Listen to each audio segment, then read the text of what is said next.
Hiya loves, and welcome back to my YouTube channel. So today we're going to be reviewing Titanic The Musical, which I saw at the Liverpool Empire Theatre with my partner at the end of July.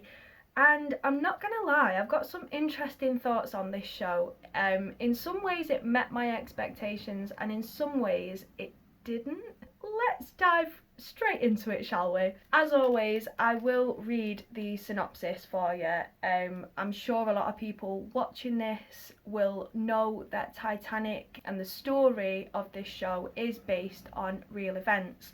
So this might be upsetting for some people. I just wanted to put that content warning out there before I read through the synopsis. So in the final hours of the 14th of April 1912, the RMS Titanic, on her maiden voyage from Southampton to New York, collided with an iceberg, and the unsinkable ship slowly sank. It was one of the most tragic disasters of the 20th century. 1,517 men, women and children lost their lives. Based on real people aboard the most legendary ship in the world, Titanic the Musical is a stunning and stirring production focusing on the hopes, dreams and aspirations of her passengers, who each boarded with stories and personal ambitions of their own, all innocently unaware of the fate awaiting them. The third-class immigrants dream of a better life in America. The second-class imagine they too can join the lifestyles of the rich and famous, whilst the millionaire barons of the first class anticipate legacies lasting forever. You can tell from that synopsis alone just how powerful this story and this show is. Any real story that is made into a theatre show or musical is always going to be quite emotional and hard-hitting. And I mean, Titanic has such a strong connection with Liverpool anyway, that I think watching it there, it felt quite momentous. I know for me and my partner Adam, we both kind of said, like, I feel like out of all the tour stops, this was the right place to watch it. The original Broadway production of the musical actually won 5 Tony Awards, including Best Musical, Best Score and Best Book. Incredible. This stunning production celebrates the 10th anniversary of its London premiere, where it won sweeping critical acclaim across the board. From that, already expectations are very, very high, and what I hoped for really was that they told the story with integrity and honesty, and that they didn't try to sort of overplay it, because at the end of the day these were real people that went through something incredibly traumatic. So it's being able to do that in a way that is respectful to them and just essentially showcase the truth of it, with music of course. But I think from the moment this show started, it was quite clear that vocally this cast were going to deliver a masterpiece, basically.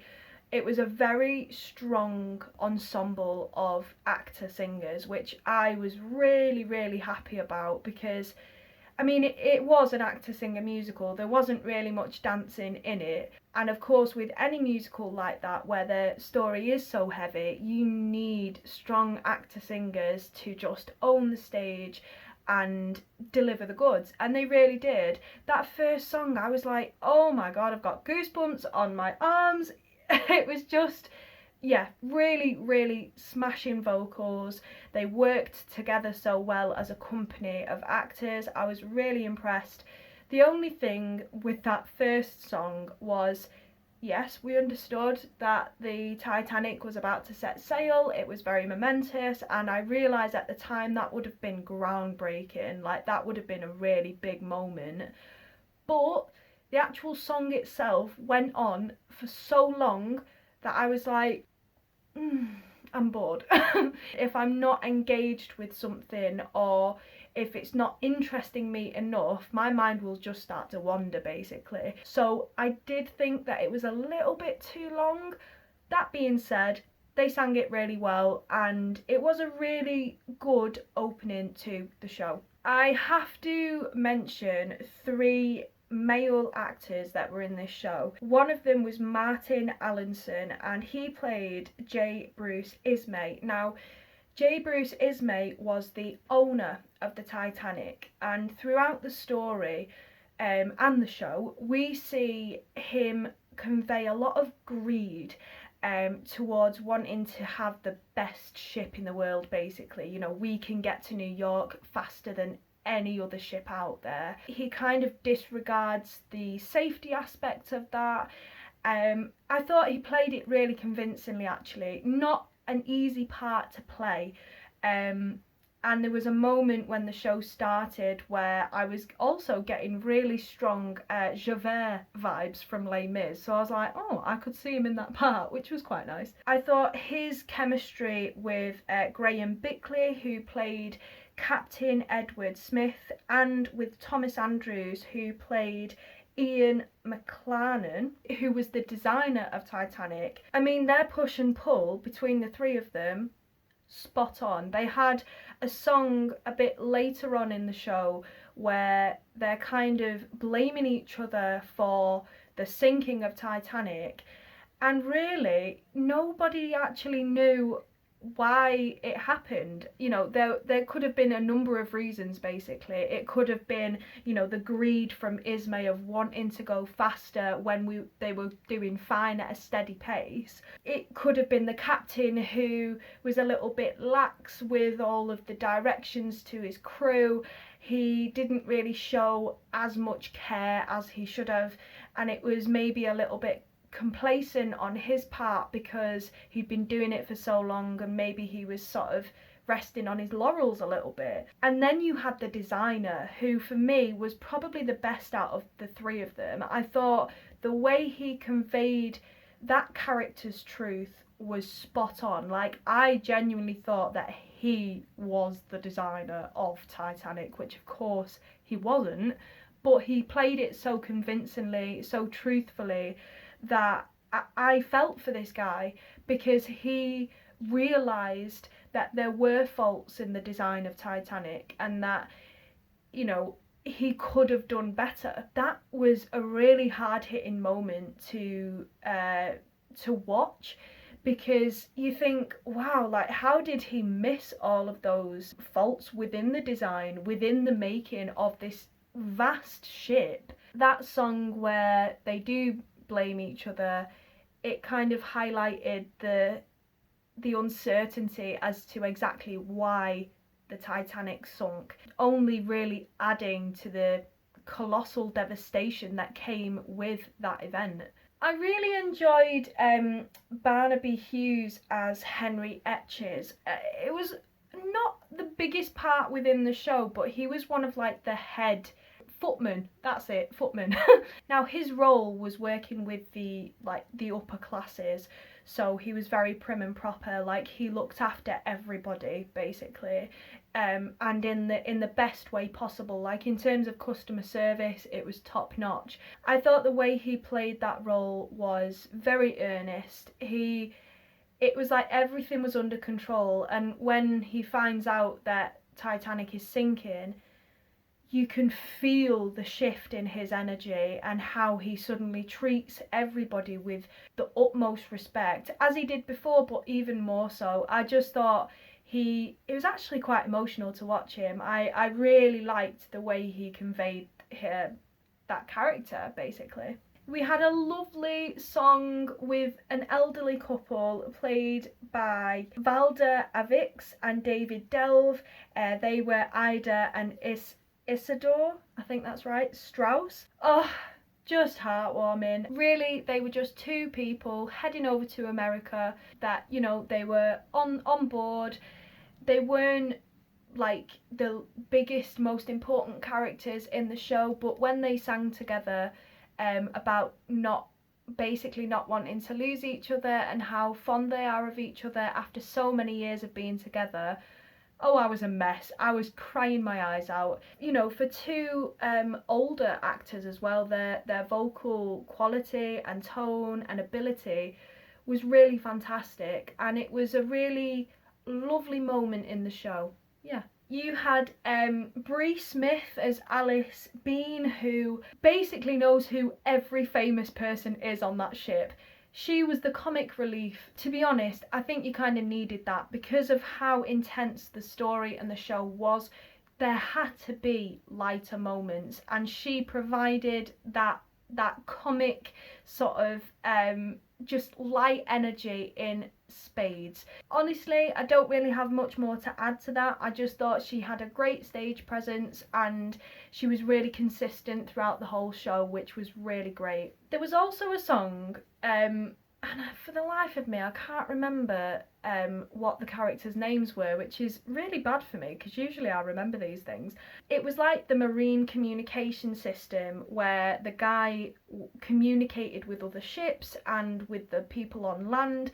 He was speaking to one of the guys who works with the engine, who basically shovels coal in, and he said, look, I'll get a message back to land, back to your partner for you. And so this guy who works with the engine starts to sing his message to his partner, basically saying that when he gets back to England, he's going to marry her.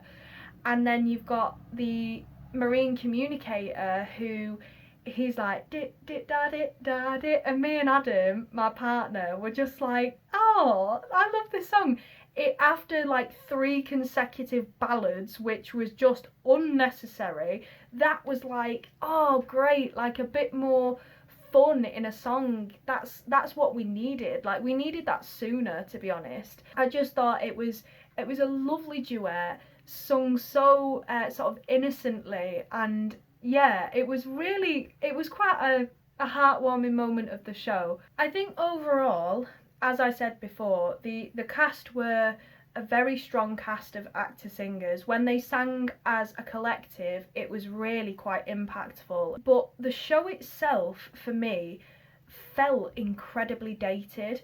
Now, of course, when this show was written, it was speaking about something that had happened in 1912, which was a very long time ago.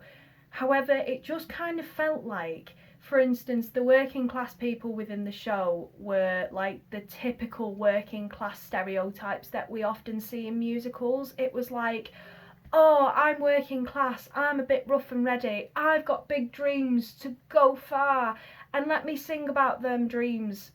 And it was like, okay, this is like every other like stereotypical working class person I've ever seen in a musical that hasn't really been given much of a backstory. I didn't really like that, and I think being a working class person myself, like, it just did not resonate at all. I think whoever has written the show has done it more from like a factual point of view, and then kind of left that bit for later and thought, it's alright, we'll just get a song in there about their aspirations of going to America and it'll be great. No. The other thing as well is that most of the female characters, when they did have a duet or a moment to sing, it was largely when it wasn't, oh, the working class, I'm going to America, these are my aspirations and I'm a bit rough and ready. It was always about love. And I'm like, I'm sorry, did no women in 1912 have any aspirations aside from being married and in love? Is that all they wanted? And I know it was a different time, like women were very much like they stayed at home, they didn't work, that kind of thing. Like they sort of raised the children and the family and all of that kind of stuff. But I am certain that there were women out there who were pioneers for later generations, that were making a difference, that were working. I am certain that women like that will have boarded the Titanic to go and continue their incredible work in America. Like, I just, oh god, if we heard one song that was about love, we heard about 5. It got boring after a while. I feel like in the 90s maybe this would have, I don't know, been interpreted differently by an audience, but in this day and age, especially with the amount of different and diverse musicals we have now, it just seemed a little bit boring. I just feel that certain moments and certain bits of direction could have been perhaps just a little bit more genuine and a little bit more varied, shall we say. The last thing, and arguably the most important thing I wanted to mention about this show, was the moment when they lowered a large cloth which had all of the people who died written on it. The survivors within the cast came onto stage and they all had blankets from another ship which had come to sort of get them, and they all had these blankets around them. They faced this huge list, and one by one they turned around to sort of tell the aftermath of what had happened. For me, this moment should have been the most heartfelt and genuine, sincere moment of the show. The actors remained in character and they acted it. That wasn't necessary at all. When you're telling truthful facts about people passing away, about a real life event that was so catastrophic, drop the facade. You just need to say the words, because the words are enough. I just didn't feel that that moment was as genuine as it should have been. I know for other people they probably felt completely differently, they probably didn't even think too much on it, but when you're speaking about something, as I've said, so catastrophic and about so many people that lost their lives, acting does not need to be involved. You know, of course they are still in character, but they just needed to speak the words plainly for that message to be put across. Aside from that, was it my favourite show in the world? No, it wasn't. The cast did the best that they could with the material that they had been given. I thought that the set design was fantastic. It was simple, but it was adaptable, which I think was really important. I mean, it is set on a ship the whole way through, so it needed to be adaptable. I just thought it was a really solid show. Great cast. Yeah. Thank you so much for watching. A bit of a different kind of review today. Usually I'm like, oh my god, it was amazing, but I feel like with this, because it was a true story, my feelings were slightly different. If you enjoyed this video, leave a like, subscribe for more theatre content, and as always, have a wonderful rest of your day whenever you're watching this. I will see you next Sunday at 6:30 for another theatre review, and I'll be reviewing my first ever Broadway show that I saw. I'm so excited. Bye!